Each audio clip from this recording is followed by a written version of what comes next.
એટલે આપણે 9મા ધોરણના બીજા સેમિસ્ટરનું આ ગણિતના 10મા ચેપ્ટરનું 7મું સેક્શન ચર્ચા કરશું. એટલે પહેલાં આજે પ્રમેય 10.8 છે એ સમજીએ કે જો ચતુષ્કોણની સામસામેની બાજુઓની એક જોડની બાજુઓ એકરૂપ અને સમાંતર હોય તો તે ચતુષ્કોણ સમાંતર બાજુ ચતુષ્કોણ છે. એટલે એમાં મેં કહ્યું એમ પહેલો જે ભાગ છે કે આ ચતુષ્કોણની સામસામેની બાજુઓની એક જોડની બાજુઓ એકરૂપ અને સમાંતર હોય એટલે આ પક્ષમાં આવે એટલે આનો પક્ષ થશે અને તો તે ચતુષ્કોણ સમાંતર બાજુ ચતુષ્કોણ છે એ સાધ્ય બનશે. એટલે એ સાબિત કરવાનું છે. આપણને આપેલું છે એક જોડી સરખી અને સમાંતર. એકરૂપ એટલે સરખી, સામસામેની બે બાજુ હોય એની એક જોડ સરખી છે અને એ સમાંતર છે. તો આપણે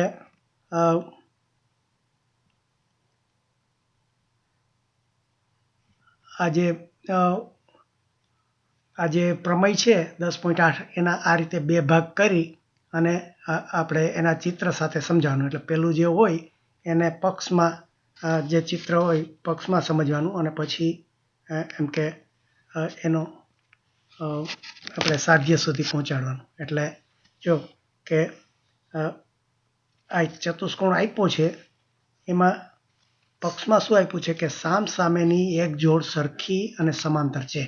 એટલે આ ABCDમાં આપણે પક્ષમાં આ લઈએ તો આ AB અને CD બે સરખી છે અને સમાંતર છે. એટલે આટલી વસ્તુ આપી છે કે AB બરાબર CD છે અને ABને સમાંતર આ સમાંતર નિશાની CD છે. આવો ચતુષ્કોણ છે. તો હવે આપણે આ સાધ્યમાં શું આવે કે આ સાબિત કરવાનું. શું? તો કે આપણે આ જે ચતુષ્કોણ ABCD છે એ સમાંતર બાજુ ચતુષ્કોણ છે એમ સાબિત કરવાનું છે. એટલે આ ચતુષ્કોણ સમાંતર બાજુ ચતુષ્કોણ છે એ સાધ્ય બનશે. તો હવે આપણે આમાં જોઈએ તો આપણે વિકર્ણ દોરી અને જે પહેલાં કરતા હતા એમ કે એકરૂપ બે ત્રિકોણો બનાવશું. તો જો આ બે ત્રિકોણો બનાવ્યા એટલે આ સાબિતીમાં આપણે જે કંઈ રચના બનાવતા જઈએ એ લખતું જવાનું કે સાબિતીમાં આપણે BD વિકર્ણ દોર્યો એટલે બે ત્રિકોણ ABD અને ત્રિકોણ BCD બન્યા. હવે એમને એકરૂપ કરવા હોય તો એ બંને ત્રિકોણને એકરૂપ કરવા માટે એકરૂપ સાબિત કરવા એટલે એકરૂપ એટલે કે બંને એકબીજાને. તો જો આપણે આ બંને ત્રિકોણમાં જોઈએ તો પહેલી વસ્તુ આ આપણને આપી છે. આ પહેલી વસ્તુ છે કે પહેલા ત્રિકોણમાં આ ABDમાં આ AB આપેલી છે એના બરાબર CD છે. આ આપણને પક્ષમાં જ આપ્યું છે, બરાબર.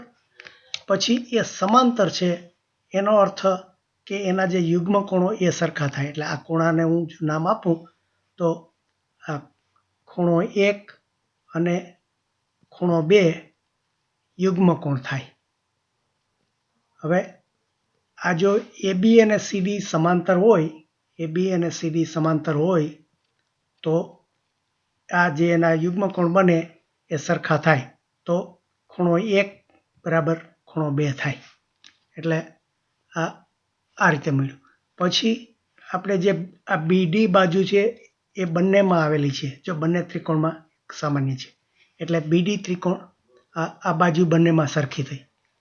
તો જો આ બા એટલે આ બાજુ ખૂણો બાજુનો ગુણધર્મ લાગુ પડ્યો અહીંયા. એટલે આ બંને ત્રિકોણો એકરૂપ થયા કે આ એક બાજુ બરાબર બીજી બાજુ છે. આ ખૂણો 1 બરાબર વચ્ચેનો ખૂણો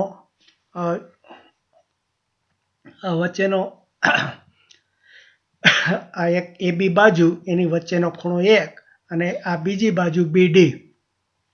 એવી રીતે આ બીજા ત્રિકોણમાં આ BD બાજુ 1 એની વચ્ચેનો ખૂણો 2 અને આ CD બાજુ 2. એટલે આ બંને ત્રિકોણો એકરૂપ થઈ ગયા.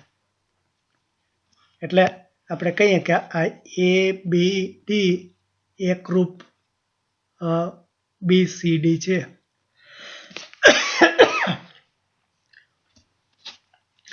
હવે એ એકરૂપ થયા તો હવે જે સરખી બાજુની સામેનો ખૂણો સરખો હોય અને સરખા ખૂણાની બાજુ સરખી હોય એ આપણે કહી શકીએ. કારણ કે એકરૂપનો અર્થ કે એકબીજાને એ રીતે બધા જ ત્રણેય બાજુ ત્રણેય ખૂણા સરખા થાય. તો હવે આને આપણે જોશું તો આમાં શું દેખાય છે. આ બંને એકરૂપ થયા તો કે આ જે ખૂણો 1 છે, ખૂણા 1ની સામેની બાજુ છે આ AD અને ખૂણા 2ની સામેની બાજુ છે BC. જો ખૂણો 1 ને 2 સરખા થતા હોય તો એ બાજુ પણ સરખી થાય. એટલે કે આ AD બરાબર BC સાબિત થઈ જાય. એટલે આ રીતે આપણે આ એક સાબિત કર્યું. પછી જે આ BD બાજુ બેમાં સામાન્ય છે તો આ BD બાજુનો સામેનો ખૂણો A છે. ના, આપણે આ જોઈએ કે આ AB બાજુ છે. આ AB બાજુ એની સામેનો ખૂણો અહીંયા હું નવા નામ આપું કે આને ખૂણો 3 કહું અને આને ખૂણો 4 કહું. તો આ સરખી બાજુ ABની આ AB બરાબર જો CD હોય તો એની સામેનો ખૂણો આ ખૂણો 3 બરાબર આ ખૂણો 4 થાય. એટલે પણ જો એ બંને યુગ્મ કોણ છે, આ યુગ્મ કોણ છે. જો એ યુગ્મ કોણ હોય, જો યુગ્મ કોણ સરખા હોય તો જે બાજુમાં જેના ઉપરના એ ખૂણા બનતા હોય એ બાજુ સમાંતર થાય. એનો અર્થ એમ કે આ AD અને આ BC બાજુ છે એ સમાંતર થાય. એટલે AD આ જો આ ખૂણો 3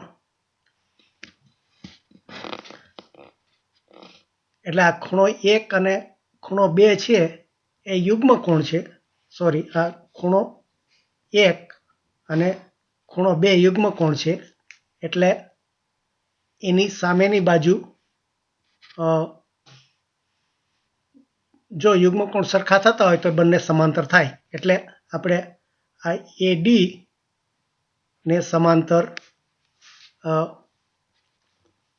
BC થાય. એટલે જો હવે ચારે ચાર બાજુ થઈ ગઈ. આપણને 2 આપી હતી કે AB અને CD આપ્યા હતા એ બંને સમાંતર. હવે બાકીની આ AD અને BC એ બંને સરખી થઈ અને સમાંતર થઈ એમ આપણે અહીંયા આ એકરૂપ ત્રિકોણ થયું. એટલા માટે આ સાબિત થઈ ગયું કે આ ચતુષ્કોણ છે એ સમાંતર બાજુ ચતુષ્કોણ છે. એટલે ABCD આખો ચતુષ્કોણ સમાંતર થઈ ગયો. આમ આપણે સાબિત કરી શકીએ.